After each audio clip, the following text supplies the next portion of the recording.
కూటమి సర్కార్ ప్రకటించిన ఉచిత త్రిచక్ర వాహనాల పంపిణీ కోసం దివ్యాంగులు ఎదురుచూపులు తప్పడం లేదండి. ద్విచక్ర వాహనాల కోసం దివ్యాంగులు ఎదురుచూపులు అంటూ ఒక అప్డేట్ ఇచ్చారు. నియోజకవర్గానికి 10 చొప్పున పంపిణీ, సర్కార్ ఆమోదం, ఓట్ ఆన్ అకౌంట్ నిధుల విడుదలకు ఆర్థిక శాఖ అంగీకారం, మార్గదర్శకాలు జారీ చేసిన అమలు కాని ఆదేశాలు, కొత్త సంవత్సరంలో పంపిణీ చేయవచ్చంటున్న ఊహాగానాలు. అధికారులు చెప్తున్నారండి, వచ్చే కొత్త సంవత్సరంలో ఈ సంవత్సరం ఉండకపోవచ్చునని. ఇప్పుడు మనం ఆ విషయాలు తెలుసుకుందాం. కూటమి సర్కారు ప్రకటించిన ఉచిత ద్విచక్ర వాహనాల పంపిణీ కోసం దివ్యాంగులు ఎదురు చూపుడు తప్పడం లేదంటూ కూటమి ప్రభుత్వం అధికారంలోకి వచ్చాక ఎన్నికల ప్రచారంలో ఇచ్చిన హామీలను అమలు చేసే దిశగా అడుగులు వేస్తూ ఉంది. సామాజిక పెన్షన్లు పెంచుతూ మొదటి సంతకాన్ని సీఎం చంద్రబాబు చేయడం మనందరికీ తెలిసిందే. అలాగే ఉచిత గ్యాస్ పథకాన్ని అమలు చేయడంలో మహిళలు మోముల్లో ఆనందాన్ని తాండవిస్తుంది. మిగిలిన హామీలను సైతం ఒక్కొక్కటిగా అమలు చేస్తున్నారంటూ చెప్పుకొచ్చారండి.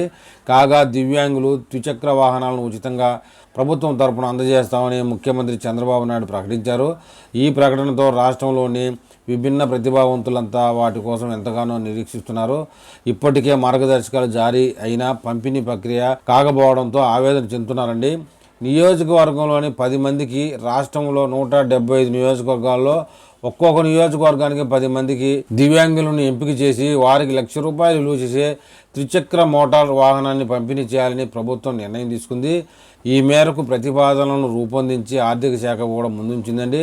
ఓట్ ఆన్ అకౌంట్ బడ్జెట్లో నిధులను కూడా విడుదల చేసేందుకు సైతం ఆర్థిక శాఖ అంగీకరించింది.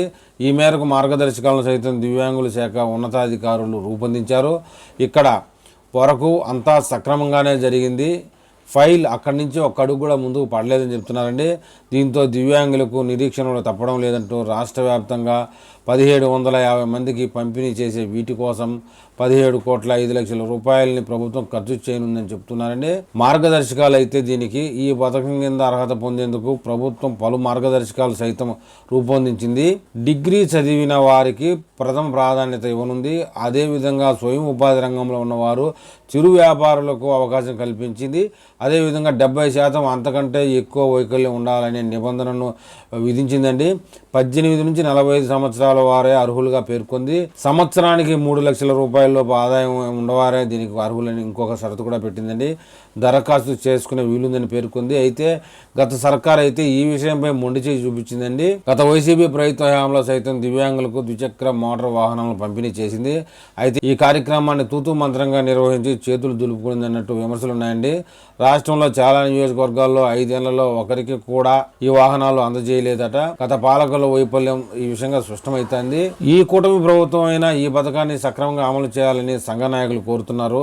ఏది ఏమైనా ఒక నెల రోజుల క్రితం కూటమి ప్రభుత్వం అనౌన్స్ చేసిందండి, దివ్యాంగులకు మోటార్ సైకిళ్ళు అందిస్తాము అని. కానీ ఇప్పటికీ దాని మీద ఎలాంటి అప్డేట్ రాలేదు. విషయం ఏంటంటే, ఈ మోటార్ సైకిల్ తయారీ కంపెనీదారులు సరైన సమయానికి ప్రొడక్షన్ అందించకపోవడం అనేది కూడా ఒక కారణం ఉంటుంది. దీనికి బడ్జెట్ అయితే చాలా తక్కువ అని చెప్పుకోవాలి. పెద్ద బడ్జెట్ ఏమి కాదు, 17 కోట్ల రూపాయలు కాబట్టి ఏమో బడ్జెట్ విషయంలో ఇబ్బంది పడి ప్రభుత్వం బడ్జెట్ భరించలేకపోయింది అనేది ఏమి లేదండి. ఈ వాహనాలు ఎలక్ట్రికల్ కంపెనీ నుంచి దిగుమతి కాకపోవడం కూడా ఒక కారణం ఉండొచ్చు. మరి ఈ విషయమే ప్రభుత్వం ఎప్పుడు అప్డేట్ ఇస్తుందో చూడాలి. మొత్తానికైతే నూతన సంవత్సరం దాటిపోతుంది కాబట్టి 2024 దాటిపోతుంది కాబట్టి ఇక నూతన సంవత్సరంలోనే దీని యొక్క అమలు ఉంటుందని అనుకోవాలి. మరి